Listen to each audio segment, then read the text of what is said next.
E aí, pessoal? Hoje a gente vai mergulhar na história de uma das estruturas de defesa mais impressionantes do Brasil, a Fortaleza de Santa Cruz da Barra. Pois é, essa é a pergunta que fica. Como é que um pedacinho de terra, ali na entrada da Baía de Guanabara, não só assistiu, mas participou ativamente do destino do Rio de Janeiro e do Brasil por quase 500 anos? E a resposta? Bom, tá bem aqui na nossa frente. A Fortaleza de Santa Cruz. Uma verdadeira sentinela de pedra que por séculos ficou de olho em uma das baías mais disputadas do mundo. Para a gente entender o poder desse lugar, é só olhar a posição dele. A fortaleza domina um canal de só 1.500 metros que a separa da Fortaleza de São João. Ou seja, qualquer navio, fosse uma caravela antiga, um navio de guerra ou um cargueiro de hoje, tinha que passar bem debaixo do nariz dos canhões dela. Era o controle absoluto. E claro, né?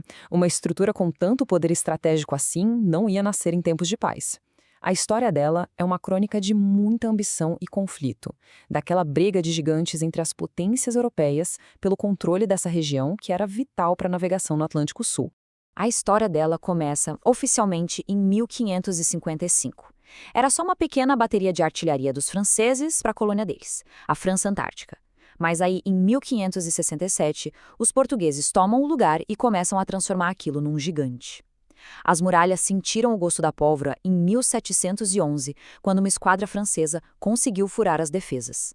E muito tempo depois, em 1893, os canhões falaram alto de novo, dessa vez defendendo o governo republicano na revolta da Armada. E essa frase aqui resume a realidade da época. Sem essa defesa, o Rio de Janeiro, com toda a sua importância e riqueza, estaria de portas abertas para qualquer ataque. A fortaleza não era só uma defesa, era a chave da cidade. E o grande teste de fogo veio em dose dupla. Em 1710, um corsário francês ousou desafiar a fortaleza e se deu mal, foi repelido. Mas a humilhação virou vingança. No ano seguinte, uma esquadra muito maior e mais bem armada voltou. E aí, com a fortaleza com uma artilharia meio deficiente na época, os invasores passaram.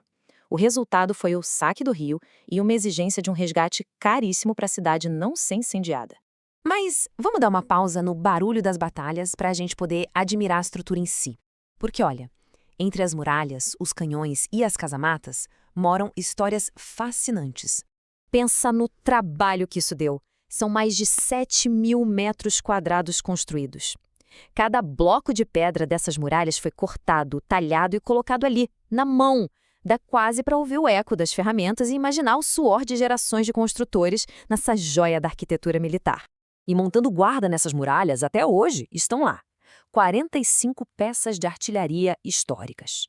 Canhões de bronze e ferro que hoje estão em silêncio, mas que um dia falaram com a voz de um trovão para defender o Brasil.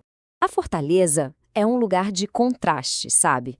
De um lado, a força bruta das muralhas e dos canhões, do outro, o coração espiritual do complexo, a Capela de Santa Bárbara, construída em 1612, que era um refúgio de fé no meio de um lugar feito para a guerra.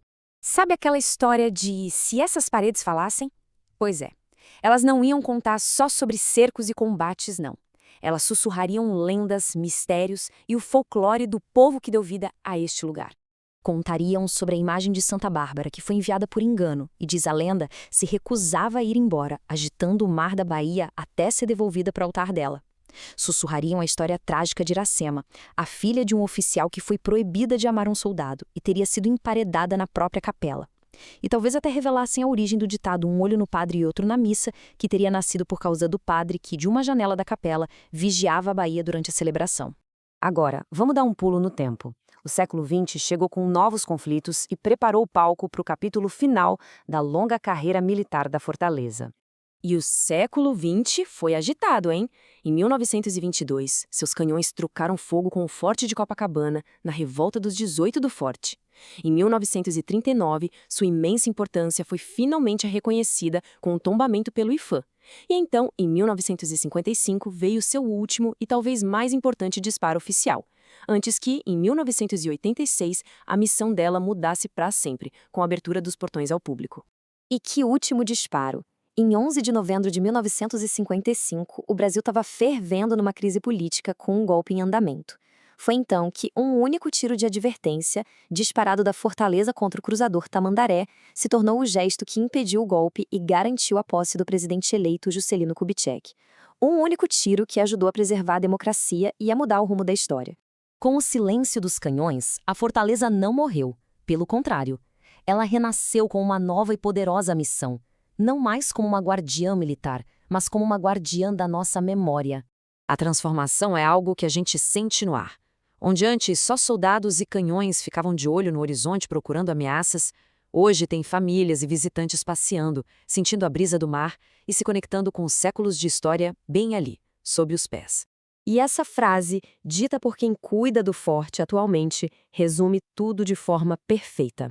Hoje, os canhões atiram cultura e cidadania, uma mudança profunda de propósito da guerra para a paz. Por tudo isso, visitar a fortaleza é como entrar numa máquina do tempo a céu aberto. Ela não é só uma espectadora, mas uma protagonista em todos os grandes períodos da nossa história: colônia, império e república. Então, fique aqui o convite. Um convite para caminhar por essas muralhas, sentir o peso da história e, daquele ponto de vista espetacular, ter uma visão privilegiada não apenas da Bahia, mas da própria alma do Brasil. E isso tudo deixa a gente com uma reflexão final. Qual é a melhor forma de honrar a história de lugares construídos para a guerra, à medida que eles encontram um novo e nobre propósito em tempos de paz?